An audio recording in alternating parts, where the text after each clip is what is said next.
I want to say welcome back to the Yorkshire office, but we've had a bit of feedback. We've undergone a bit of transformation, a bit like a Pokemon. We've evolved. So we've gone. Last year was a write-off. We'll pretend it never happened. We learned. Has this podcast happened before? No. Oh, right. You can't find it anywhere. We've deleted all the episodes. But we've got a new studio. Well, we found the corner of a room. We're now filming. We've got cameras ahead of us. But yeah, we're revamping. We're going. We've got new equipment, a new ethos. We'll be getting more into the business side of things. We'll be discussing less of the King's medical procedures. I've been told that's a shame. As more, it is a shame. You'll be honest. That was probably one of our most popular episodes. Yeah. But you know, the business comes first. So yeah, welcome. We've lost a member. We've lost a member. Yep. Ebony has now left for pastures new.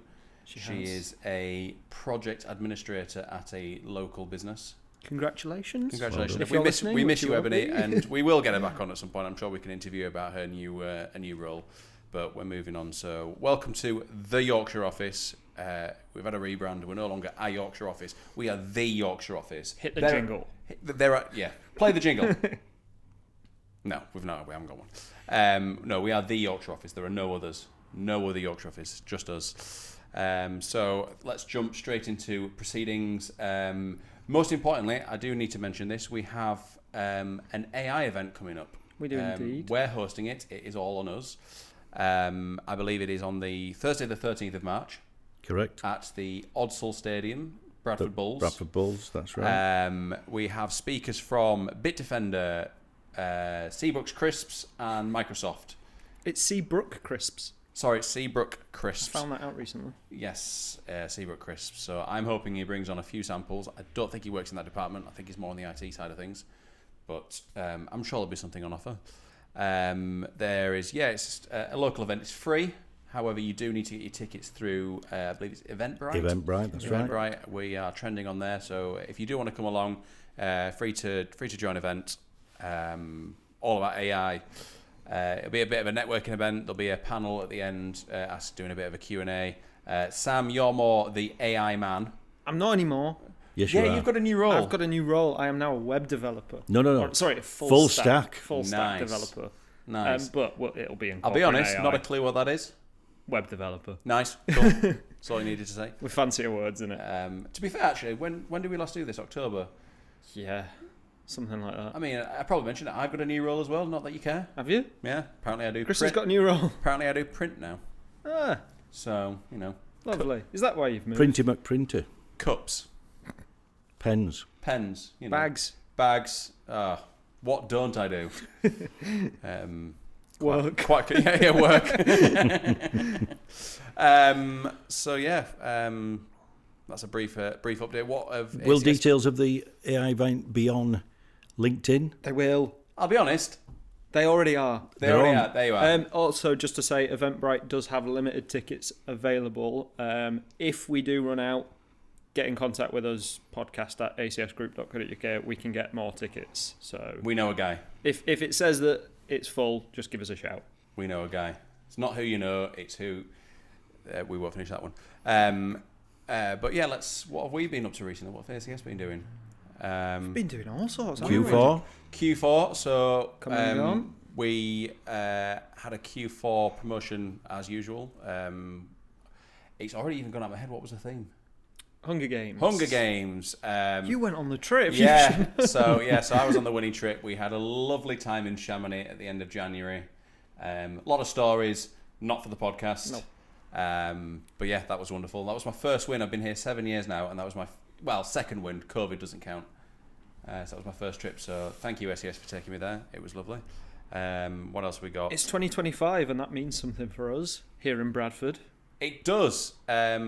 Bradford is now the city of culture. It is. It's all kicked off now. We had big events planned. We, as ACS, are we a main sponsor?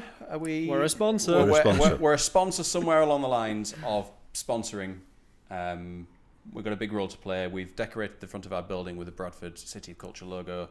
We're doing a lot of things throughout the year to support and to promote Bradford. Bradford. Yeah. There's a lot going on. Have a look online. Have a look on our LinkedIn's and other websites. The City of Culture That's website, the perhaps. So that's going on. We've also got a new self-store We do. business. We had some space in our warehouse that we no longer use. When you say space in the warehouse, we had a whole warehouse. We have a whole warehouse that we no longer use because we've got a bigger one. Moving up in the world. So we now have some room for your stuff. So if you're local to the Bradford area, want some competitive priced storage, we've got about 8 rooms of various sizes. Yeah, some have racking, some don't. Nice. It's good. Come in, put your things in us. All secure as well. 24-hour CCTV cameras. Whoa. Honestly.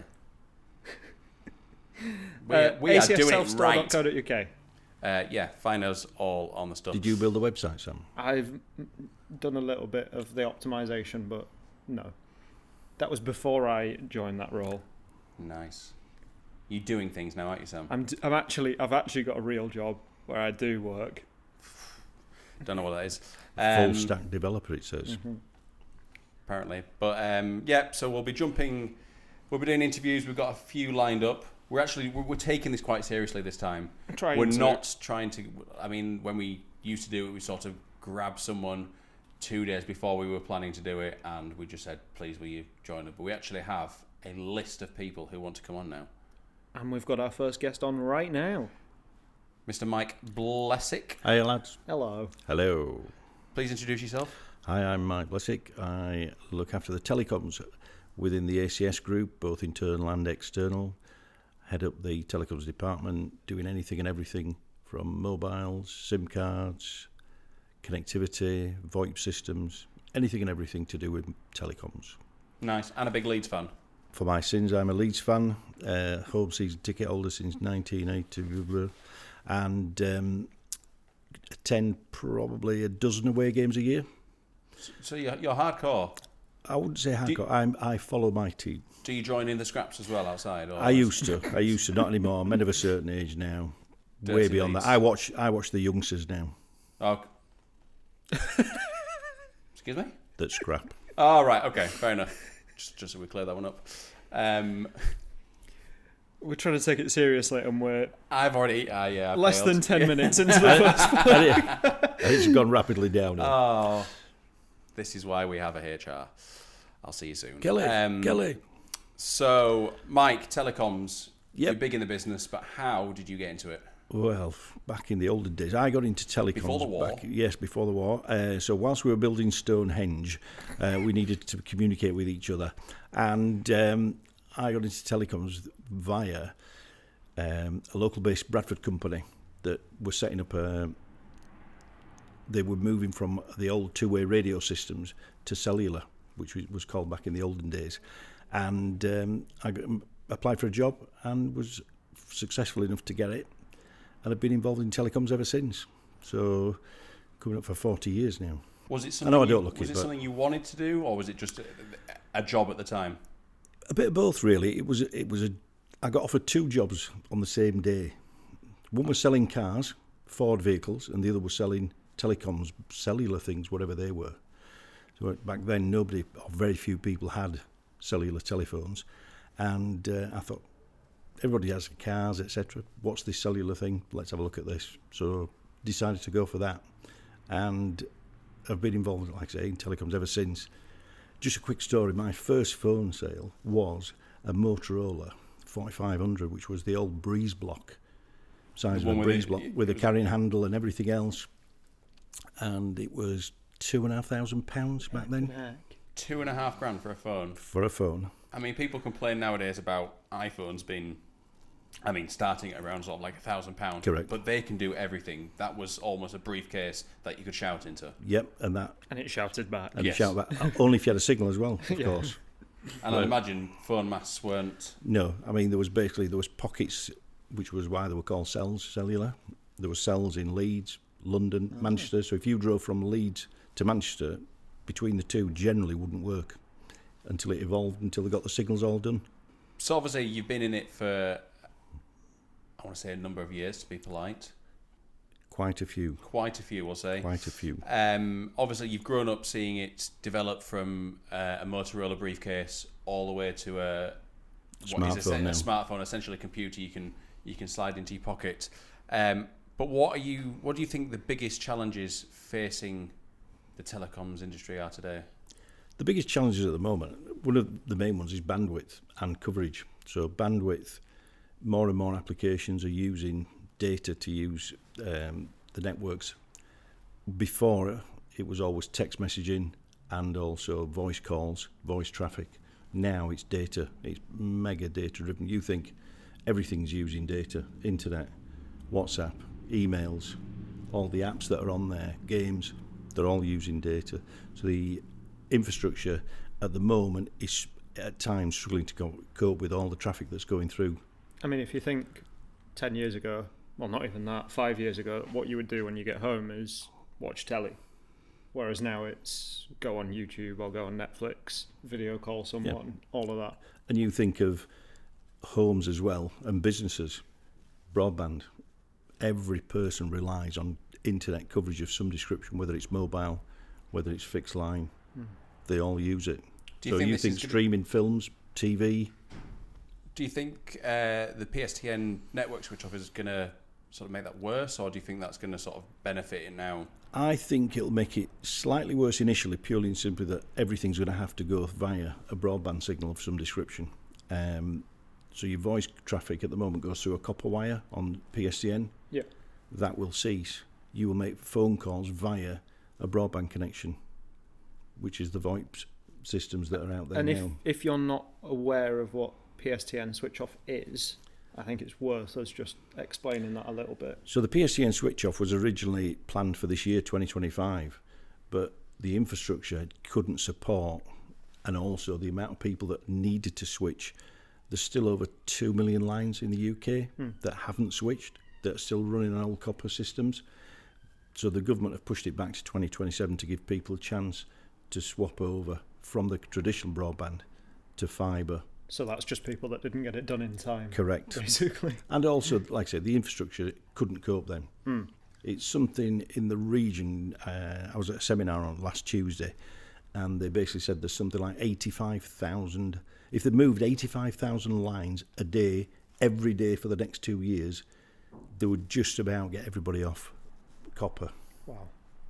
So just to give you an idea. In essence, they sort of misunderstood the actual size of the task at hand when they said... Massive. Wow. I mean, there was something in the region of about 8.5, 9 million, but there's still 2 to 2.5 million people that's still running old technology. So that technology will still continue to be useful, but it is almost of an essence that you need to get it switched over. You think of copper as opposed to fibre. Yeah. So the amount of traffic that you can send down a fibre line compared to copper is, don't bear thinking about. It's huge. With all these advances, how over the next 5 to 10 years do you see telecoms changing and those new technologies being a part of that? Leads us well into, I mean, AI will play a massive part in that. AI starting now with provisioning of broadband and phone lines. So what they're now doing is chatbots, robots of some description are actually provisioning lines and broadband connections. So rather than human beings doing it, a chatbot stroke robot is doing all that work. It's also evolving in terms of network capacity. So these AI computers are checking and can channel traffic where it needs to be, busy times, busy areas. So obviously in certain industrial units at 5, 6 o'clock, when those units cease, they can channel the traffic to more residential areas. Okay. Wow. So that's a lot to take in. Yeah. Yeah, so that shows how they're having to adjust how we did things. Before it was just everyone gets the same service. Correct. Whereas now it's, at certain times we know that. Think of power. Yeah. Everybody gets home 5, 6 o'clock. Kettle goes on, oven goes on, whatever. The energy companies are doing the same thing.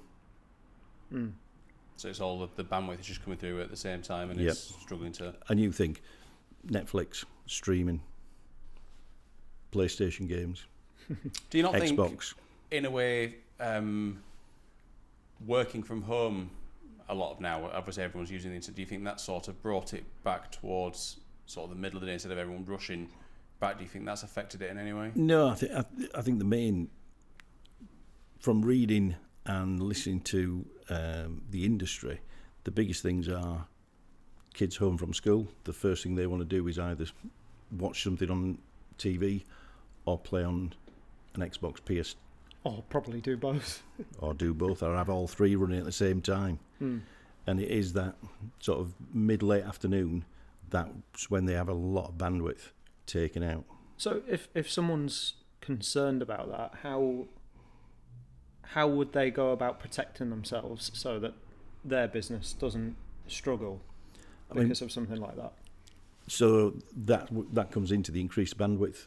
So before you think of what connectivity was available, the fastest speeds that a lot of businesses could get without paying a fortune was 80 meg download, Okay. 20 meg upload, whereas now I get more than that at home. exactly. So a lot of people now can get up to a gig. So they're actually increasing the network infrastructure everywhere, but we are still way behind some of the other countries in the world. Okay. But we are getting there, slowly but surely. Takes a lot of investment here, doesn't it, Correct. to get stuff done? Correct. And obviously now everyone's using sort of, I guess, businesses sort of moving towards like tablets and sort of cellular laptops, but obviously you've still got smartphones which are heavily used. So obviously you've seen the industry move from, like I said, the Motorola brick all the way to the smartphone. Do you think smartphones and tablets are sort of boosting productivity and communication? Yeah. Or do you think they're, like you say, obviously with the bandwidth, slowing things down almost? A mixture of both. I mean, they are, the smartphones, tablets and everything do enhance and improve the workplace, purely and simply that you think, last night I was out at a networking event, I was able to do work emails at the networking event, whereas before you'd have to wait until you got back in the office, you're then playing catch up. Smartphones, you imagine now having to go back to the Motorola brick. The things that you can do on a smartphone compared to what you could do before, unbelievable. Absolutely. So you think 5-10 years time where we're going to be? I was going to say, what do you think the next step is? Obviously, everything's on a smartphone nowadays. Obviously, I know you've a lot of smartphones are now integrating AI. You've obviously got Gemini with Samsung. You've got Apple AI. What do you think the next step is for smartphones? Joking apart, I think you'll have some form of microchip embedded in you. I think that's more likely than what Apple went with the Vision Pro thing. Yeah. I just don't see people having that on their head for No. 8 hours a day doing work. I do think it'll be a chip of some description. Just plugged into yourself, Yeah. Elon Musk style Correct. brain chip. Whether that's 10 years time, 15, I don't know, but it will definitely happen. It's got to do. You think of how telecoms has evolved, smartphones, like I say, from a breeze block to a small phone that does everything. And We've got 2 of them recording in high quality, that sort of thing. Whereas before you just wouldn't see that, would you? correct. You can see all the crumbs in my beard from this one. And Just yours has had a just gone donut. off. Battery's died. Lovely. Nice. So we won't We get still that got soon. that problem. He forgets to charge it. They still need charging. They do, unfortunately. Mike, what advice would you give someone that's about to start a career in telecoms or wants to start a career in telecoms? And is it worth it? From all the grey hair, no. Yes, of course it is. It's a career, make a career of it. Telecoms will always be here. We'll always need some form of communications, whether it be a smartphone, whether it be a laptop. People still need to communicate. And how do you communicate? You need a signal. You need to be able to download. There's always going to be a form of telecoms about. Do you think your job has got easier as technology has progressed, or do you find it now there's so much there it's almost a little bit too much to take on board? There's, compared to before, that a phone would just make phone calls in and out, and that was it. And it was £25 a month and 25p a minute. Now it's how much bandwidth, what other applications do you want on there? You've also got things like MDM solutions that lock phones out from work to social, etc. There's a lot more to take in, a lot more to take on board as well with it. Fair enough. So 3 things to take away from today, Mike, what would they be? Check to see if you're on an old system. And we can do that? We can help with that. Check if your bandwidth is up to scratch. And also, for the most important thing for anybody is a full telecoms review. Have a look and see where you are with everything from connectivity, mobiles, VoIP. Technology is evolving so quickly now. If you've not done anything for 3 to 5 years, have a look at it now, and You're obviously almost we can help. left behind in a sense. Yeah, exactly. Well, thank you very much, Mike. No, thank you. Your insight has been... pleasure having you on. It has been an absolute pleasure, despite you being a Leeds fan. Willies. But no, thank you very much, Mike, for coming on. Appreciate your Thank you. insight and everything. Unfortunately, that's all we do have time for this week. However, we are back very soon. Yes. Once this list of people decides to come in. Yes. But if you do have any thoughts on anything we've put in today, whether it's your telecommunications needs, Even if it's just a chat because you're slightly interested about, I might be getting left behind, it's worth just having the conversation to make sure that you're not. Correct. Search Mike Blesic on the LinkedIn. Correct. Blesic. Correct. Fantastic. Or email in at podcast@acsgroup.co.uk and we will forward it on for you. Thank you. But yeah, thank you very much, and we will see you next time. Bye now. Goodbye. Bye.